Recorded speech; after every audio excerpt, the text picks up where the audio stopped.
Hi friends, అందరు ఎలా ఉన్నారు? అందరూ బాగున్నారా? నేనైతే చాలా బాగున్నాను. మీరు బాగుండాలని మనస్ఫూర్తిగా కోరుకుంటున్నాను. అందరికీ హ్యాపీ సండే అండి.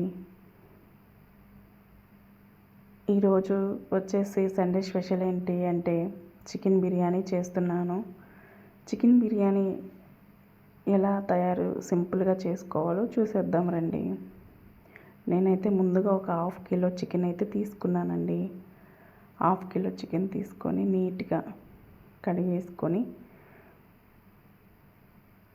కారం అండ్ అల్లం వెల్లుల్లి పేస్టు అండ్ చికెన్ మసాలా అన్నీ నీట్గా వేసుకొని కలుపుకుంటున్నానండి.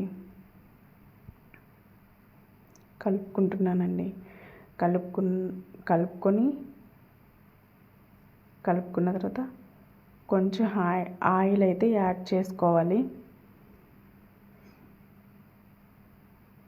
ఆయిల్ అయితే కొంచెం ఎక్కువగానే ఉండాలండి, ఎందుకంటే చికెన్ బిర్యానీ కాబట్టి కొంచెం ఆయిల్ ఎక్కువగానే పడుతుంది. ఆయిల్ అయితే వేసేస్తున్నాను. ఆయిల్ వేసిన తర్వాత లైట్గా పెరుగు వేసుకోవాలండి. పెరుగు వేస్తే ఏంటంటే గ్రేవీ వస్తుంది అండ్ ముక్క కూడా బాగా ఉడికిపోతుందండి. గ్రేవీ కోసం పెరుగు యాడ్ చేస్తున్నాను నేను. చాలా అంటే చాలా బాగా వస్తుంది. చూడండి, పెరుగు వేసుకున్న తర్వాత మ్యాగ్నేట్ చేసుకోవాలి. బాగా ముక్కకి పట్టిందాకా మ్యాగ్నేట్ చేసుకోవాలండి.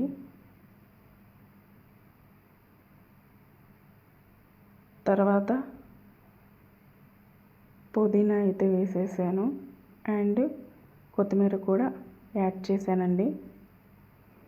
అవి వేసుకున్న తర్వాత లైట్గా కలుపుకోవాలి.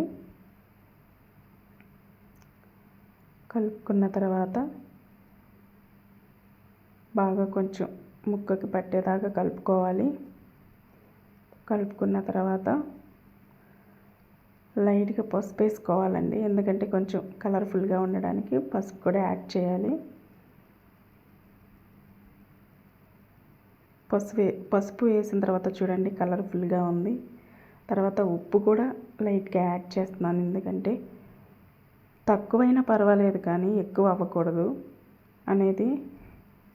అని చెప్పి నేను తక్కువగానే కలుపుకుంటున్నాను. సరిపోకపోతే మళ్ళీ యాడ్ చేసుకోవచ్చు అండి.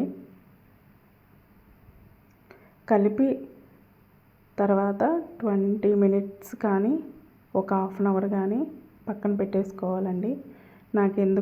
ఆయిల్ ఎందుకో సరిపోయినట్టు అనిపించలేదు, అందుకని చెప్పేసి మళ్ళీ కొంచెం లైట్గా ఆయిల్ అయితే వేసాను. వేసిన తర్వాత చూడండి ఎంత బాగుందో.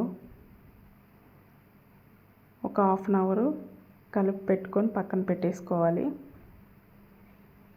చాలా సింపుల్ ప్రాసెస్ అండి, చాలా ఈజీగా చేసేసుకోవచ్చు. మనం బయట తినే ఫుడ్ కన్నా మనం ఇంట్లో ప్రిపేర్ చేసుకొని తినడమే చాలా ఆనందంగా ఉంటుంది కదా. చూడండి ఎంత బాగుందో. కలిపి పక్కన పెట్టేసుకున్నాను. ఇప్పుడైతే చూడండి ఎంత బాగా వచ్చిందో. కర్రీ అయితే దగ్గర పడిన తర్వాత కొంచెం అప్పుడు మనం బిర్యానీ వండిన రైస్ ఉంటుంది కదా, రైస్ వేసేసుకోవాలండి. నేను రైస్ వండింది అయితే మీకు చూపించలేదు. రైస్ వండేటప్పుడు మీకైతే నేను వీడియో షూట్ చేయలేదండి. నేను బిర్యానీ రైస్ అయితే చాలా బాగుంది. చూడండి, బాస్మతి రైస్ తీసుకున్నాను నేను. అండ్ నేనైతే చిన్న దబరాలో పెట్టానండి, అందుకే కొంచెం పైకి వచ్చినట్టు అనిపించింది. చూడండి దగ్గరికి వచ్చేసింది కర్రీ. చాలా బాగుంది కదా, కలర్ఫుల్గా ఉంది. చాలా గ్రేవీగా బాగుంది కదా, రెసిపీగా. చూడండి, నేనైతే బిర్యానీ రైస్ ఉడికేటప్పుడు నేను ఏమేమి వేసుకున్నానంటే బిర్యానీ ఆకులు, చెక్క మొక్క అండ్ అన్నీ వేసేసుకున్నానండి, బిర్యానీకి సంబంధించినవి అన్నీ. రైస్ అట్లా వేసేసుకోవాలండి. నేనైతే కర్రీలో ఆనియన్స్ ఇందాక వేయలేదండి నేను. ఇప్పుడైతే ఆనియన్స్ అయితే యాడ్ చేస్తాను. ఆనియన్స్ అయితే వేయించి పక్కన పెట్టేసుకున్నానండి. అవి ఇప్పుడు ఆనియన్స్ అయితే యాడ్ చేస్తాను నేను. చాలా అంటే చాలా, నేను ఇంత బాగా వచ్చిందని నేనైతే అనుకోలేదు, ఎక్స్పెక్ట్ చేయలేదు అసలు.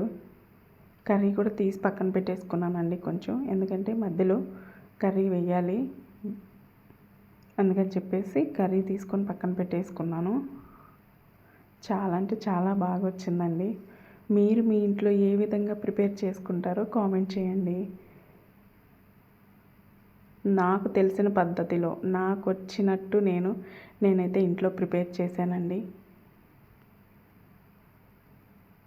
నేనైతే సింపుల్గానే చేసుకున్నానండి. మీకు నచ్చినట్టుగా అయితే వీడియో లైక్ చేయండి అండ్ కామెంట్ చేయండి అండ్ షేర్ చేయండి, సబ్స్క్రైబ్ చేయండి. మీరు ఏ విధంగా ఇంట్లో మీరు ప్రిపేర్ చేసుకుంటారో కామెంట్ రూపంగా తెలియచేయండి.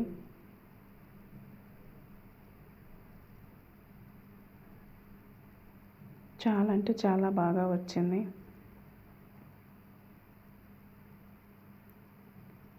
చాలా సింపుల్. ఓకే ఫ్రెండ్స్, మీకు ఈ వీడియో నచ్చినట్లయితే చిన్న లైక్, ఒక కామెంట్ పెట్టండి.